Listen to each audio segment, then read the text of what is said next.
Ya, saudara, terima kasih Anda masih menyaksikan Aceh hari ini dan berikut beralih ke informasi selanjutnya. Saudara, sebanyak 19 calon jemaah haji Kota Sabang dilepas keberangkatannya ke Tanah Suci dari Masjid Babu Salam, Kota Sabang pagi tadi. Suasana haru pun menyertai keberangkatan para jemaah yang diberangkatkan dari Pelabuhan Balohan Sabang menuju asrama haji di Banda Aceh.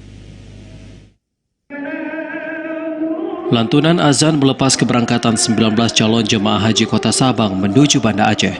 Prosesi pelepasan ini berlangsung di Masjid Babu Salam, Kota Sabang. Para jemaah tidak putus-putus yang memanjatkan rasa syukur dapat kembali menunaikan ibadah haji setelah 2 tahun tertunda. Salah seorang calon jemaah haji, Soswati, adalah salah satunya. Warga Gampung Kuta Bawah Barat mengaku senang akhirnya bisa berangkat ke Tanah Suci. Saya sangat senang sekali hari ini bisa berangkat. Sudah selama ini tertunda, hari ini sudah bisa berangkat. Saya sangat senang.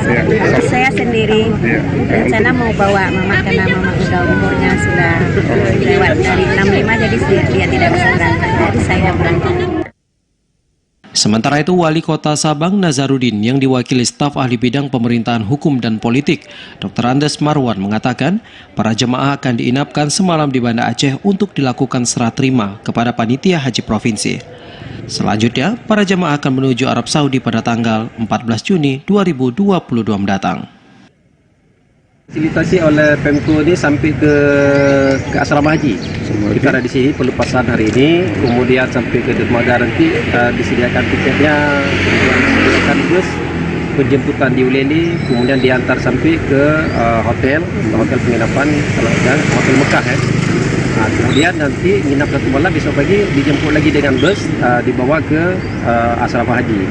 Di sanalah batas tempat penyerahan kita setelah diterima oleh petugas haji yang ada di asrama haji. Kegiatan pelepasan berlangsung khidmat dan diiringi harapan dan doa para kerabat. Para calon jemaah haji diberangkatkan ke Pelabuhan Balohan Sabang sekitar pukul 7 waktu Indonesia Barat untuk diseberangkan ke Banda Aceh dengan menggunakan kapal cepat. Dari Sabang, Mahfud TVRI melaporkan.